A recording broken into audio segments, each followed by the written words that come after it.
But this is something I want to share with you. So why do I go on and on and on about intensity?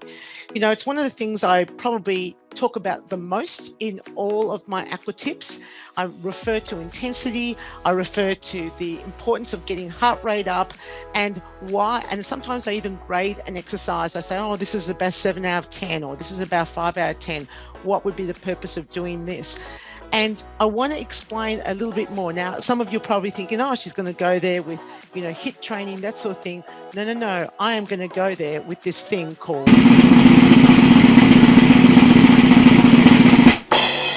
BDNF. And according to the poll that I ran at the start of this particular seminar, I know that most of you don't know what BDNF is, or brain-derived neurotrophic factor.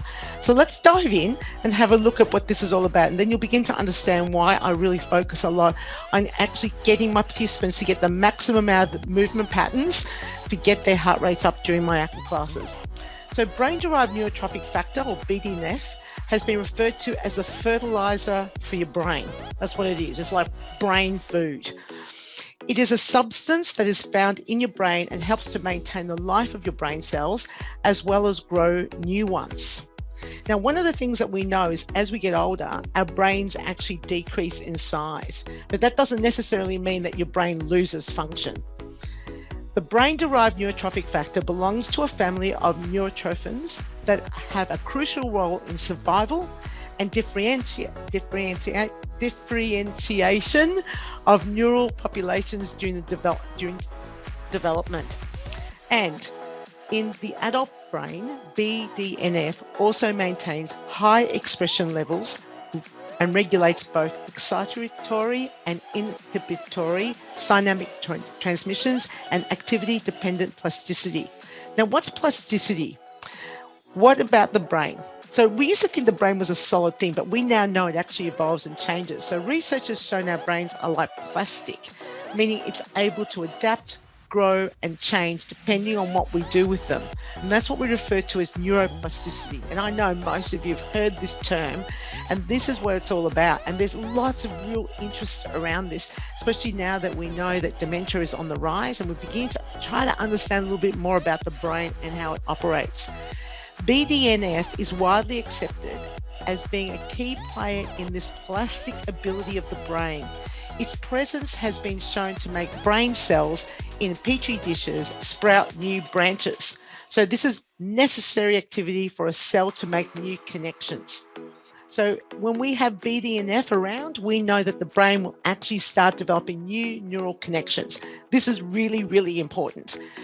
Low levels of BDNF has been associated with depression, anxiety, poor memory and brain degeneration as seen in conditions such as Alzheimer's and dementia. And Alzheimer's is actually one of the, dementia is like an umbrella, and it has many different forms of dementia, and one of them is called Alzheimer's. It's probably the most famous one and the one that most people get. 60% of people with dementia get Alzheimer's. And when we don't have enough BDNF in our brain, we get depression, we get anxiety, we get poor memory, we get brain degeneration. So why do you want more BDNF in your brain? Well, you want it because it will improve your learning and your memory. Super important, especially for yourselves, but also for your clients. I mean, think about the sorts of people that come to aqua classes, and a good percentage of them are our older clients. And that includes us. We're all moving into that age group or are in that age group. May trigger production of more serotonin. So that's fantastic because then that gives you more positive feelings. Helps with new skill acquisition. So for all of us that have struggled through COVID thinking, oh my God, this is so hard, I can't work out IT, get a bit more BDNF in your brain and then you'll find it's a lot easier to attain the skills. Improved mood. So exercise increases BDNF as much or even more than taking antidepressants. But that's really powerful. So it'll improve your mood. And then finally, lower rates of Alzheimer's disease and dementia in older age may be related to higher levels of BDNF. So how do we get it? How do we get it? How do we get more BDNF in our brain? Now, I'm going to share some research with you. It's demonstrated that high intensity interval training evokes larger serum BDNF levels compared with intense continuous exercise. So this is when we want spikes. So this is like HIIT training, but not necessarily HIIT. You don't have to do HIIT training to do this. You can just, in your regular aqua class, have some exercises that when you really encourage your participants to do them well, that you know that their heart rates are going to go up. A movement like the high kick will definitely spike it if people are doing it correctly. So exercise can have positive effect on the brain by activating brain-derived neurotrophic factor, as we know is called BDNF, related processes. In healthy humans, there appears to be a linear relationship between exercise intensity and positive short-term effect of acute exercise on BDNF levels. So the highest BDNF levels are reported after high-intensity exercise protocols. Like I said, you don't have to do HIIT training. You just got to make sure that your participants, a few times during your workout, get their heart rates into an uncomfortable place. It means that they have to be out of breath. Always reassure them that they can purchase more oxygen from reception afterwards. If they are really thinking, I can't get more air, you want them to get out of breath. It's got to go into that like anaerobic zone where you're just like, so feeling. And you can do that with particular moves. Another piece of research, and there's heaps of it, but I just sort of cherry-picked a couple. Short-term high-intensity exercise increases peripheral BDNF in physical fitness dependent way in healthy men. So this was done on healthy men. The study investigated the BDNF response to acute exercise sessions performed at low, moderate, and high intensity, and the relationship between physical fitness status and BDNF response, right? It showed an increase in BDNF post high intensity exercise. And what was really interesting, that the changes in BDNF presented greater increase in the higher intensity exercise compared to your low and moderate levels of intensity. And I really want to just go and dive into this a little bit today because it's something that I'm really passionate about. It's something that I think that we need to focus a little bit more on. We talk about brain training in our classes, coming up with exercise combinations where our participants have to think a little bit. But what we also don't really appreciate is that the brain training is okay, but if BDNF is not that present because you've gone and done, moderate, low level intensity class because your participants don't like to work too hard, and you're giving them things that require them to attain a skill, you're less likely to have a positive outcome because they've not been able to stimulate the BDNF production inside their brains. So the two go hand in hand. If you want to do brain training in your classes, you need to make sure that you've got some high intensity exercise. That's what you need to make it work.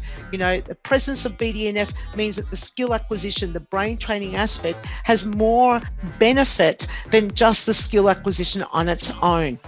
And when we think about what we can achieve in a class and what our participants, the greatest fear, I have to tell you, the greatest fear that most participants, most people, as they get older, and we're talking about 45 plus here, we're not talking about when they're, in their 90s, is the fact that they might lose their minds, that they start second guessing themselves when they forget things, random things.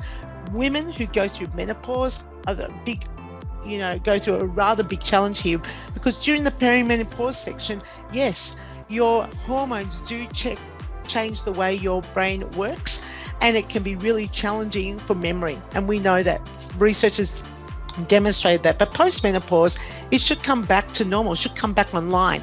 If you want to know more about this and you want to dive into this topic with a little bit more understanding, especially around serotonin and acetylcholine, I've just launched the Move to Improve Part 3 course, which is all about menopause and cognition, and it explains a lot around BDNF and how the brain can focus on getting better memory, but also better mood as well. So shifting that needle into a better, just feeling better. You wake up in the morning, you actually feel better. You don't snap at people randomly because, you just don't know why. I had this conversation with a woman on Friday as well, and she just said, I'm just losing it all the time at my children, at my clients, all sorts of people. And I said, well, you're going through menopause, right? And she said, yes. I said, there's some things that you can do about it. And the first thing that I said to her is, do you do any high intensity exercise? She goes, no, I can't stand it. And I'm like thinking, well, she probably needs to do something, whether she goes out for a walk and then just really goes up for it up a hill or something like that to increase her heart rate to a point that she feels uncomfortable so that we can get a better sensation in the brain. So those two go together.